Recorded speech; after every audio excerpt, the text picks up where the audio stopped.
Baik, kali ini kita akan membahas atau mengulas sedikit tentang sejarah daripada KUH pidana kita yang berlaku saat ini dan barusan diganti, dirubah dengan Kitab Undang-Undang Hukum Pidana yang baru dengan Undang-Undang Nomor 1 Tahun 2023.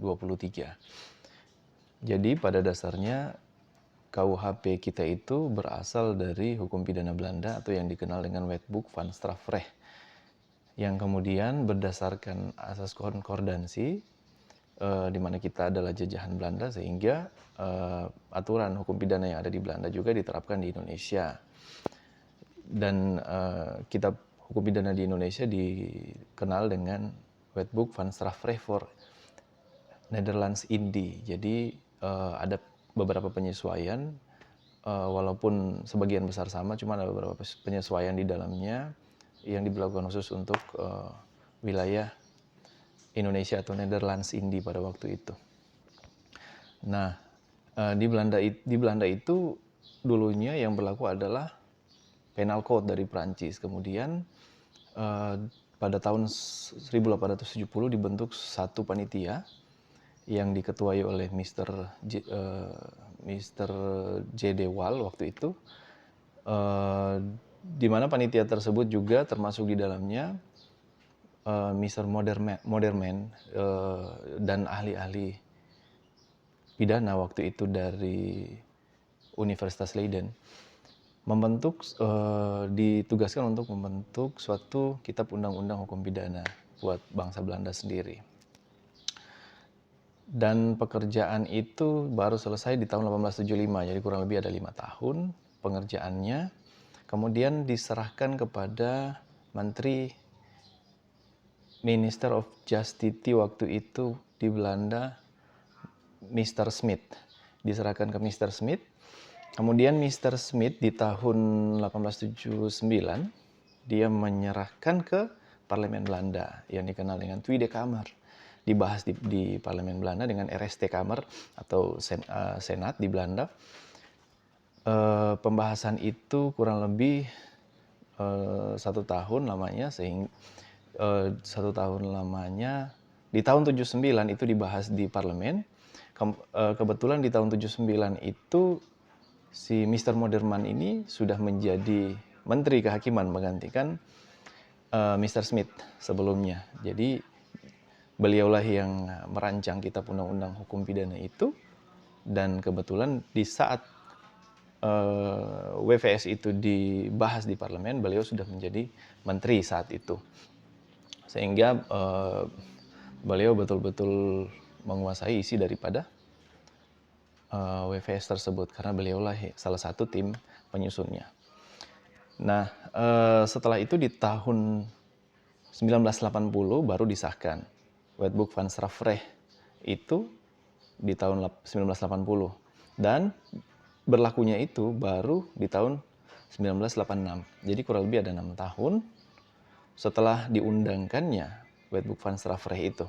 Kalau di Indonesia sendiri kan kita ketahui di tahun 2023 ini disahkan menjadi undang-undang RKUHP itu, kemudian berlakunya 3 tahun kemudian nanti di tahun 2025. Jadi apa istilahnya itu sudah pemberlakuan yang ditunda itu memang sudah biasa, karena alasan-alasannya adalah ya karena ada penyesuaian, ada apa istilahnya masa transisi dan persiapan-persiapan yang harus dibenahi sehubungan dengan pemberlakuan nanti hukum pidana yang baru tersebut. Jadi penundaan selama 3 tahun ini ya itu merupakan hal yang wajar buat Indonesia, karena kita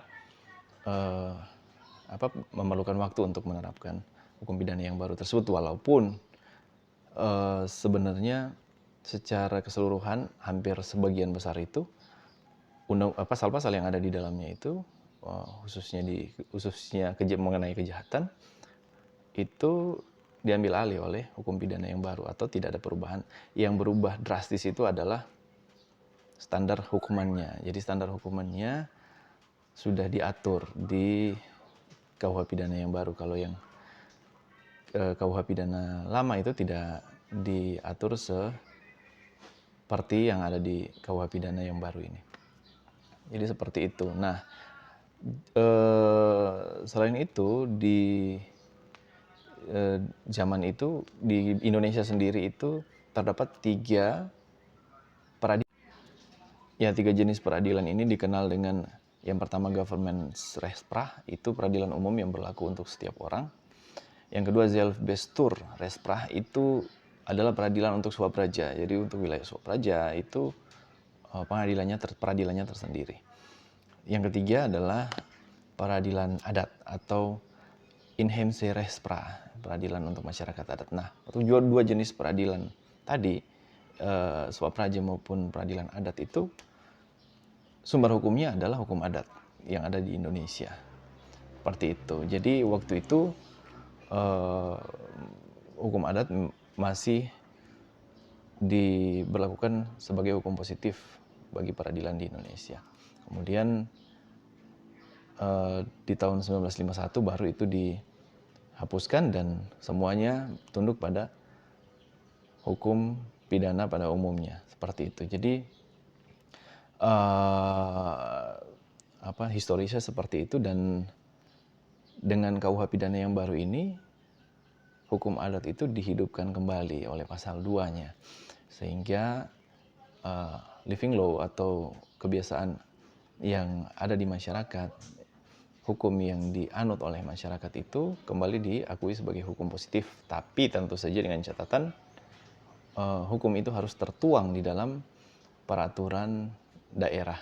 Sebelum hukum itu tertuang, itu belum bisa dianggap sebagai hukum pidana. Jadi seperti itu. Dan itu baru berlaku ketika peraturan daerah sudah mengaturnya.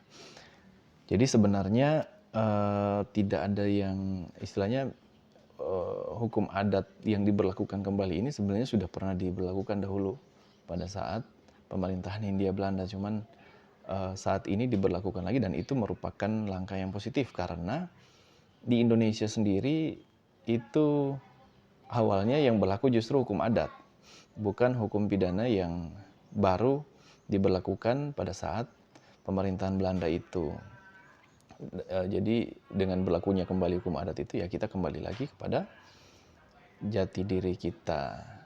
Dan positifnya lagi, kalau hukum pidana, hukum atau living law itu dia tidak hanya berfungsi sebagai dasar untuk memidana, tapi juga sebagai dasar untuk meniadakan pidana. Jadi dengan adanya hukum yang diakui sebagai hukum yang berlaku di dalam suatu masyarakat, itu juga sekaligus mengakui alasan-alasan peniadaan pidana yang berada di luar undang-undang sendiri, atau dikenal dengan Buitenwettelijk Strafrechtelijkingsgrond. Ya, jadi itu mungkin sekilas tentang sejarah daripada KUH pidana kita. Nanti kita akan membahas lebih lanjut mengenai pelajaran hukum pidana pada pertemuan selanjutnya. Terima kasih.